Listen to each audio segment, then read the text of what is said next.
Good morning. This is Thursday, May 18th. I got the day right today. Here I am in Winter Haven, just outside of the Chain of Lakes Park.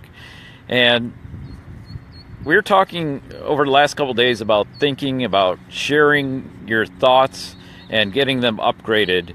You know, as you really grow yourself, as you grow your team, your thoughts can't stay the same. They have to get deeper. They have to get more vibrant.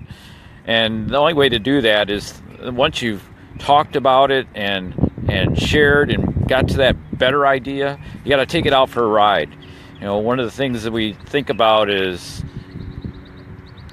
well, what's going to happen?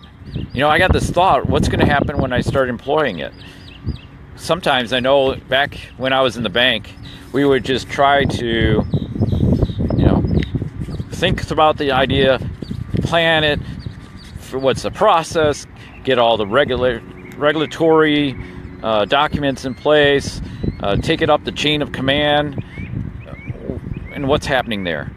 You're sharing it with people that already are either on your team, there might be a skeptic or two, but you're preaching to the choir. You're preaching to the people who are all in with the same interest. They want to get this particular idea in place because they need it. They may not know how exactly it's going to happen, but they need it. And you're part of the process to get it done. You're completing the, whatever. It might be a bank acquisition. It might be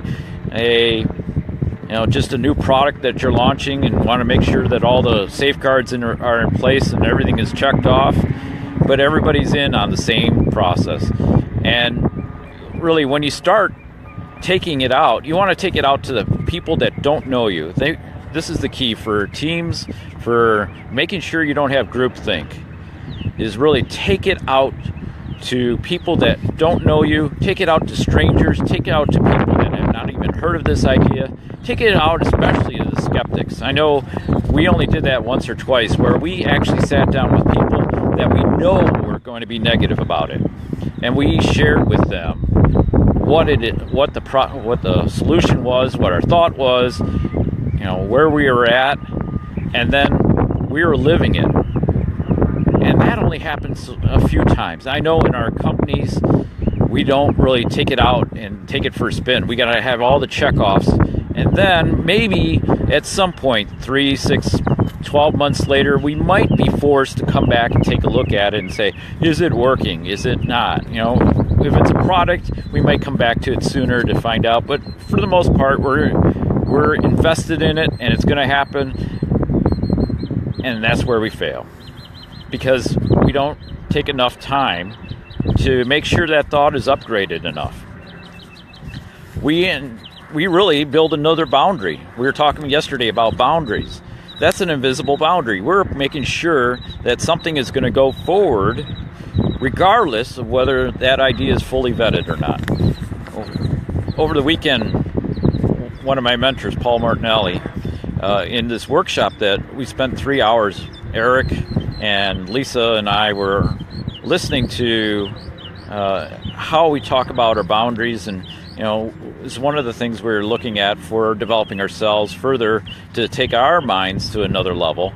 But just wrote this quote down this morning, so in the wind I'm going to try to hold this paper and give you the quote, but I think it's working for us in this particular conversation. So the boundary is purposed, created and designed by us, and is purposed to keep our life normal and keep us in a comfort zone. So we create a boundary to make sure that we are keeping everything in check, and that we don't go beyond that particular boundary. We don't want to see what happens if we take that idea to skeptics. We really don't want that negative. We don't want to have to retool it for the 15th time. We don't want to make sure that there are people that are going to be on board. Sometimes in our country, in our community, in our family, we don't share an idea when we don't propose to make sure that everyone's on board, or at least those that are going to be a skeptic or going to maintain a negative bias towards it, that they know why we're doing this.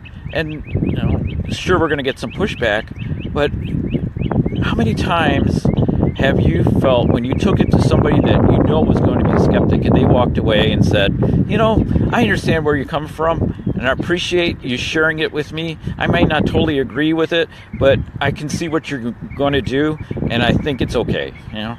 I'll go along with it. I may still have my druthers about it, but I'm going to make sure that I agree, that you can, that you thought it out, that you did your due diligence, that you went beyond just keeping it to yourself and doing it and then not really bringing us in.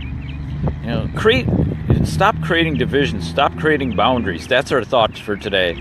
So as we go along the day, here's the challenge.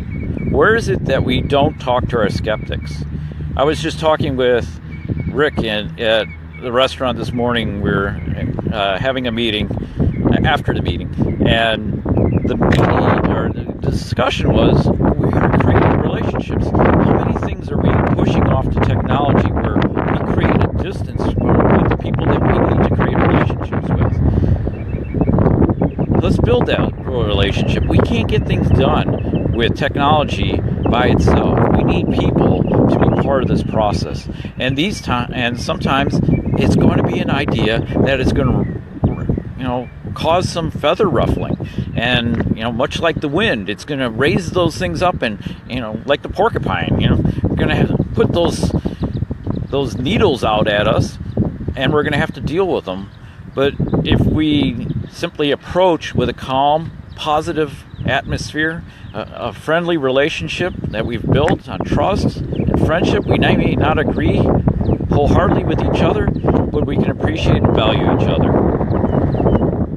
Take our thoughts today and make them, really more important by sitting there and sharing them, living them. Live the thought, and then come back. What did I learn today? That's the question after you practiced it and lived it. What did I learn from this experience? What do I need to change? What do I need to upgrade yet? What enhanced thinking do I need? What additional things that make this not a good idea, but a great idea? And that's what we want to always accomplish. We want to go for what goes beyond this particular level. With Apex Thinking, it's get to the top and look beyond. So that's all for today. A very short message compared to some of the other one's, but stay tuned. Tomorrow's going to be even better. With we'll continue on this path, but there's some great nuggets that I want to share with you, and I hope you stay tuned. If in the meantime, if I can help you get to the apex or help you understand how you in your particular situation can get that practice of that thought and to get the skeptics involved, how to approach that conversation, be happy to do so. In the meantime, this and other videos available on YouTube at crayonleadership@gmail.com, or just search YouTube for Crayon Leadership. You'll find the videos of this and others, and we'll see you tomorrow around 10 o'clock. Take care for now. Bye.